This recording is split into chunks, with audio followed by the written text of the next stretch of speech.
Hey Dad, so where are we heading to today?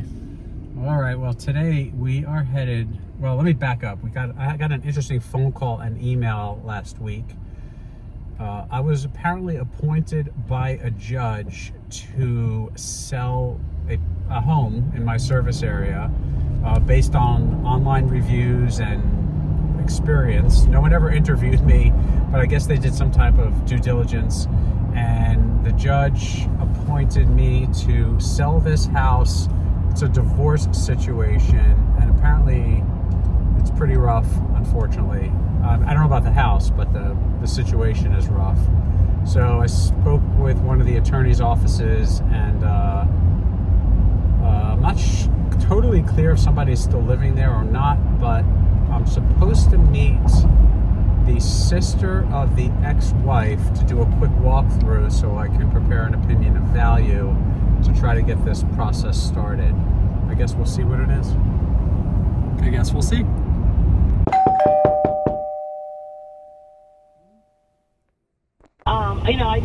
I don't want to call it any conflict. It's unnecessary, but I do think that he has a right to be there.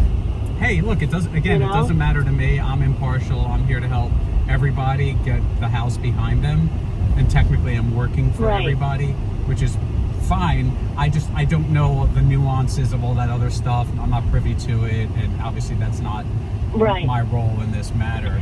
So what I don't know is, and I've been through these scenarios before, is I don't know the legalities of who is allowed to have access, if there's any other legal stuff going on behind the scenes, and when somebody can go in and when somebody can't go in. I know for me, it was really I just want to do a quick walkthrough so I can see the condition of the house, so I can do, or at least start the beginning of my job, which is to put the property on the market and sell it. Yeah, I guess it's whatever the attorneys say is the right way to do it. Either a key or a lockbox, whatever. And look, the idea is to try to get through this and get this closed out with, the least amount of stress for everybody at this point. Yeah, he asked me to check that out when I'm there, which is normal this time of year for a vacant house. I always want to make sure the heat's on. Yeah. Yeah, but let me see if I can reach out to and see if he's there. And if he's not happy with it, I don't know. I don't know if we would have to reschedule to where everybody is on the same page and invited, that kind of thing.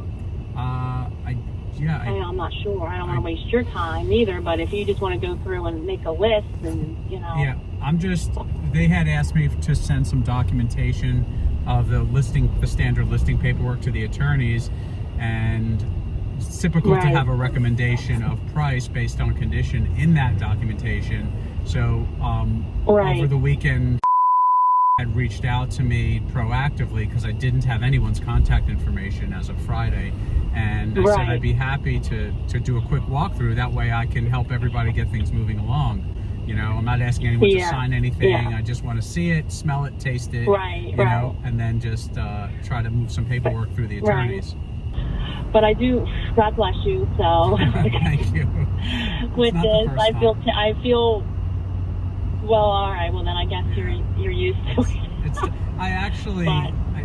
I take this part of my work very seriously because I know it's stressful and there's a lot of stuff going on in the background. It is. So I try to be as fair and accommodating as I can be and help you guys, to help the whole family out. Okay, thanks for the call. Okay, thank you. Bye-bye.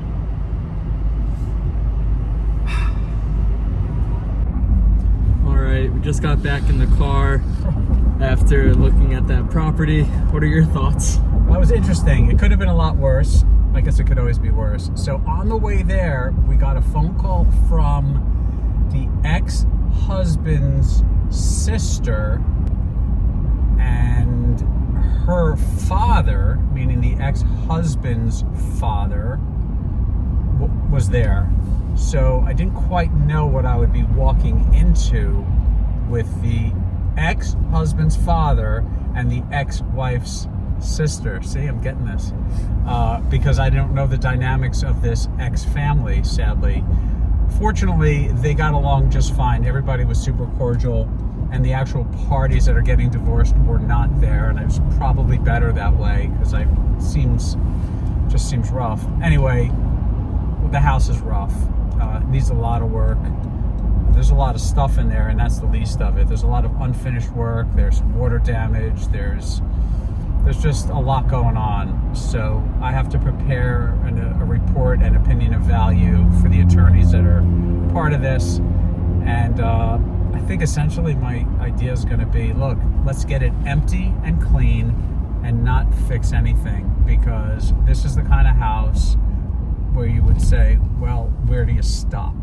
You know, where do you stop fixing? Okay, let's replace this flooring because it doesn't look good. And then you go, well, what about that trim? What about that door?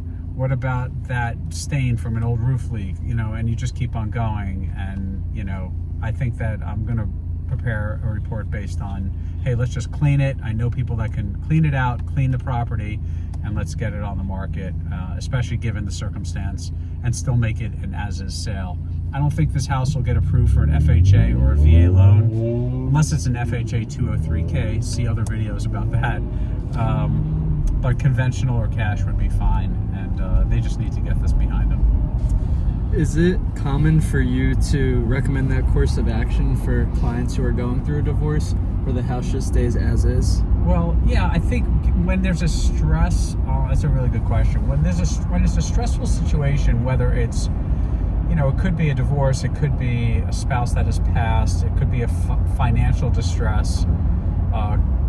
You know, I just kind of read this scenario, and look, the prep for a house and the home inspection process for a house can be extremely stressful for certain people, given their circumstances. And hey, look, if they disagree, it doesn't have to be as is. I'm just trying to give them the easiest path to get it behind them with the least amount of stress. But a lot of, you know, there's a lot of financial considerations for a lot of people, unfortunately. And I think that given this circumstance, I don't think they should be investing a lot of money to try to get the house ready. All right. Well, I wish you the best of luck, Pops. Thanks for watching.